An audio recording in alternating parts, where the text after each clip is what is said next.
Good morning students. Last lecture में मैंने आपको कहा था कि क्रोमोसोमल थ्योरी ऑफ इनहेरिटेंस का डायग्राम आपने ड्रॉ करना है बुक से। क्रोमोसोमल थ्योरी ऑफ इनहेरिटेंस कब आई? ऑब्वियसली मेंडल के बाद आई। मेंडल ने जो जेनेटिक्स दी, जो 4 लॉज दिए हमें, उनके बेसिस पे हमने आगे रिसर्च की तो हमारे सामने बहुत सी चीजें नई आई बेटा। तो उसमें ये एक बहुत इंपॉर्टेंट थ्योरी ये आई। मेंडल ने तो यही कहा था कि पेरेंट्स से फैक्टर्स आते हैं। हमने डिस्कवर किया कि वो फैक्टर्स क्या हैं और कैसे आते हैं। वो फैक्टर्स एक्चुअली क्रोमोसोम के ऊपर आते हैं। जैसे टॉलनेस का करेक्टर फैक्टर यूं आएगा, जैसे राउंड का फैक्टर ऐसे आएगा। क्योंकि जब हमने सेल को स्टडी किया तो हमें पता लगा कि क्रोमोसोम सेपरेट होते हैं, मतलब ये क्रोमोसोम इससे सेपरेट हो जाएगा। फैक्टर्स तो क्रोमोसोम के ऊपर है इसलिए सेपरेट हो रहे हैं, है ना। तो इस थ्योरी को क्या नाम दिया हमने? Chromosomal theory of inheritance. क्या स्टेटमेंट है बेटा? ये थ्योरी दी किसने? स्यूटन एंड बोवेरी ने। This theory was given by Sutton and Boveri in 1902. According to this theory, Mendelian factors are located on Mendelian factors, जिनको हम अब क्या कहते हैं? जीन्स। Mendelian factors और jeans are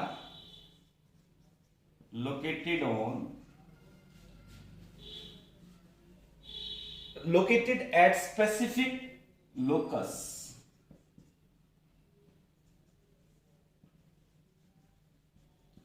on the chromosome.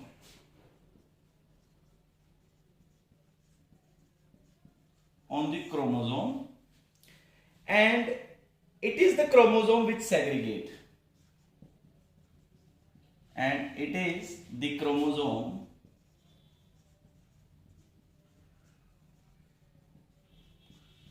Which segregate. मतलब chromosome है वो सेपरेट हो रहे हैं, ना कि फैक्टर्स। तो क्रोमोसोम हैं जो and assort independently,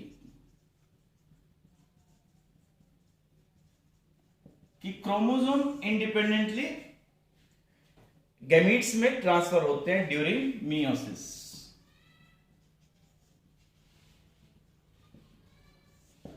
During meiosis and recombine at the time of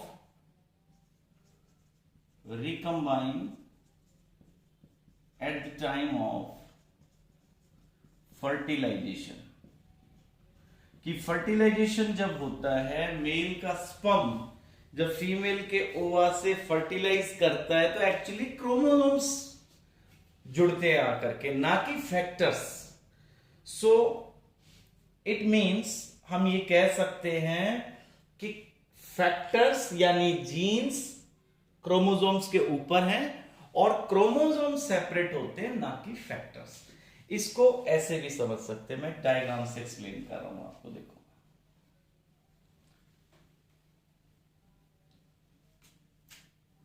जैसे हमने क्रॉस पढ़ा था बेटा। जैसे एक पी प्लांट है, ये टॉल भी है और इसके सीड राउंड है। इसको हमने क्रॉस करवाया किसके साथ? ड्वार्फ के साथ और रिंकल्ड के साथ, ठीक है। मेंडल ने तो ये कहा कि इसके पास 2 टी 2 आर हैं, इधर स्मॉल टी स्मॉल आर हैं। हमने इसको पोलन ग्रेन और यहां हमने इसकी ओवा में small T small are capital T capital are, और इसको फ्यूज करवा के हमने कहा जी कि नया प्लांट जो आएगा वो ये आएगा, ठीक है। ये था मेंडल का व्यू। अब मेंडल को तो कोई क्रोमोसोम्स की नॉलेज ही नहीं है ना। अब अगर आप इसको आज की थ्योरी के अकॉर्डिंग देखें बेटा, तो आप इस साइड पे ये देखो, इस प्लांट के पास क्या था? Capital T capital T capital are. मतलब इस प्लांट के पास ये क्रोमोसोम्स थे बेटा। इसकी हर सेल में ये क्रोमोसोम्स थे, कैपिटल टी, ठीक है। और साथ में थे कैपिटल आर, कैपिटल आर। ठीक है, उधर से जो सेकंड प्लांट है ये ड्वार्फ, इसके पास जो क्रोमोसोम है इसके ऊपर है बेटा small T and here small are.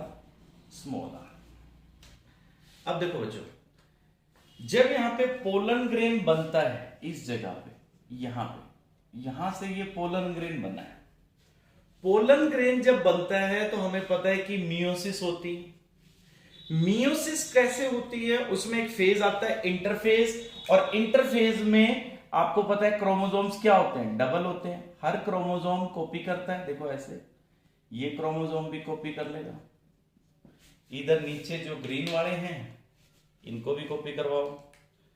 तो जैसे ये कैपिटल आर, इस पे भी कैपिटल आर बेटा, ये कैपिटल आर। मियोसिस 1 जब होती है, मियोसिस फर्स्ट, उसमें क्या होता है, ये ऐसे सेपरेट हो जाते हैं यूं, ये एक सेल बन जाती है बेटा और ये एक सेल बन जाती है।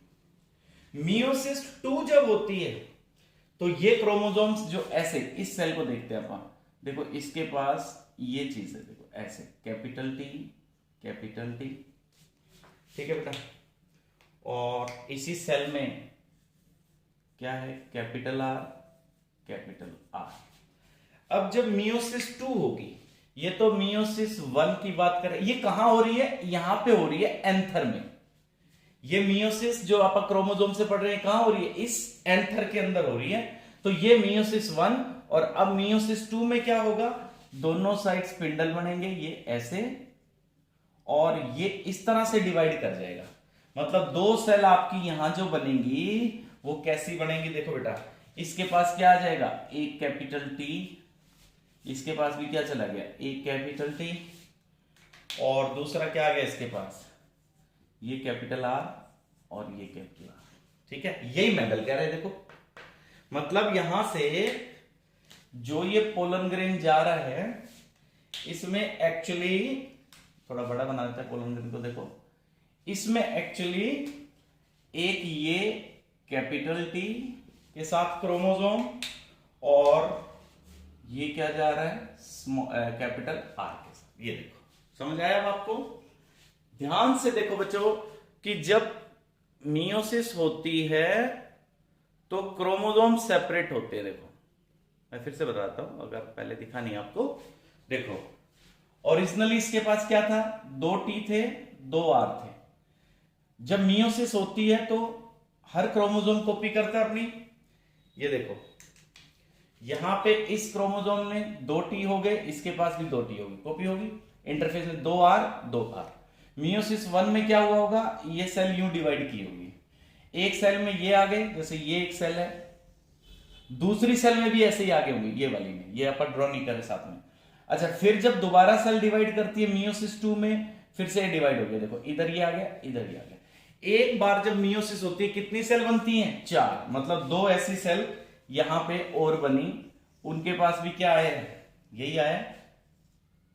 ये देखो कैपिटल टी और साथ में इसके कैपिटल आर। ये देखो जी। तो इस तरह से ये जो मियोसिस हमने +1 में पढ़ी थी, सेम यहां पे आपने मियोसिस कहां हो रही है, इस स्टेमन में, एंथर में यहां मियोसिस हो रही है। इसके पास देखो, यहां पे मेंडल ने तो ये कहा था कि दोनों कैपिटल टी दोनों कैपिटल आर हो तो एक टी और एक आर जाएगा। मेंडल को क्रोमोसोम्स की नॉलेज नहीं थी बच्चों। क्रोमोसोम्स तो हमने अब देखे, मेंडल ने तो ये थ्योरी दे दी कि यहां से एक टी और एक आर चला गया, दैट्स ऑल। हमने देखा कि ये टी और आर एक्चुअली क्रोमोसोम्स के ऊपर जा रहे हैं। तो ये थ्योरी कौन सी होगी, क्रोमोसोमल थ्योरी ऑफ इनहेरिटेंस। इस कंसेप्ट के बाद हमें और बहुत सी चीजें जेनेटिक्स में डिस्कवर हुई है, वो हम आगे डिस्कस करेंगे। लेकिन ये चीज पहले आपको समझ आनी चाहिए बच्चों, फिर आपको आगे नेक्स्ट कंसेप्ट लिंकेज समझ आएगा। अगर अब भी आपको कोई डाउट है तो आपने +1 की बुक से मियोसिस पढ़ना है, मियोसिस। तो जब मियोसिस आप पढ़ेंगे तो आपको पता लगेगा कि क्रोमोसोम्स सेपरेट होते हैं इस तरह से, ये देखो। और क्रोमोसोमल थ्योरी क्या कहती है कि एक्चुअली क्रोमोसोम्स सेपरेट हो रहे हैं, क्रोमोसोम्स के ऊपर फैक्टर्स है इसलिए वो भी सेपरेट हो रहे हैं। तो कहने का मतलब ये हुआ कि जो मेंडल के फैक्टर्स हैं वो किस पे हैं, क्रोमोसोम्स पे। ये जो फैक्टर आर है लाइक ये किस पे, इस क्रोमोसोम पे, कैपिटल टी है इस पे। इधर से देखो small T small T small R. इधर जब मियोसिस होगी देखो बच्चे, यहां पे ये फीमेल का पार्ट है इस प्लांट में, यहां जब मियोसिस होगी तो इसके पास क्या आएगा, देखो इसी तरह मियोसिस यहां करवा के देख लेना आप। तो आप देखेंगे कि इसके अंदर एक ग्रीन वाला विद स्मॉल आर, एक रेड विद स्मॉल टी, मतलब यहां पे इसके अंदर क्या है, एक स्मॉल टी वाला क्रोमोसोम है और एक बेटा इसके साथ कौन है, स्मॉल आर वाला। तो जब ये दोनों जुड़ेंगे, ये और ये पोलन ग्रेन, तो फिर क्या आ जाएगा, ये आ जाएगा देखो, capital T small T capital R small R. इसमें क्रोमोसोम अगर हम बनाए तो ये देखो ऐसे होंगे, कैपिटल टी स्मॉल टी, फिर बेटा कैपिटल आर स्मॉल आर। मतलब ये पोलन ग्रेन इस ओवा से जब फ्यूज करेगा, फर्टिलाइजेशन होगी, तो ये आ जाएगा F1 में। यहां तक आपको अच्छे से ये डायग्राम बना करके ये क्रॉस कंप्लीट करना है। जैसे मैंने ये शो किया है, आपने एक तरफ तो मेंडेलियन करना है, एक तरफ क्रोमोसोमल थ्योरी से करना है। ये आपका होमवर्क है बेटा। मैं फिर से रिपीट कर रहा हूं, इसी क्रॉस को आपने एक तो देखो इस तरफ तो आपने मेंडेलियन जिस तरह मेंडल ने करके दिखाया, इस तरफ आपने क्रोमोसोम्स के अकॉर्डिंग करना है। मैंने F1 तक किया, आप F2 तक करेंगे, आप F1 और F2 तक करेंगे। इसमें दो वर्क है आपके पास, देखो बेटा। पहला तो क्रॉस आपने करना है टॉल विद ड्वार्फ, एक एक कैरेक्टर लेके, मतलब capital T small T small T. दूसरा क्रॉस यही वाला, capital T capital R cross by small T small R. This is your homework. Next homework है बेटा, तो जो ऐप पे भी मैंने असाइनमेंट भेज रखा है उसमें भी आपने भेजने ये वर्क को, और साथ ही साथ आपने व्हाट्सएप पे भी शेयर करना है। ये काम जरूर करना है। जब आप ये कर लेंगे तो आगे आपको लिंकेज समझ आएगी, इसके बिना हम आगे समझ ही नहीं पाएंगे लिंकेज के कंसेप्ट को।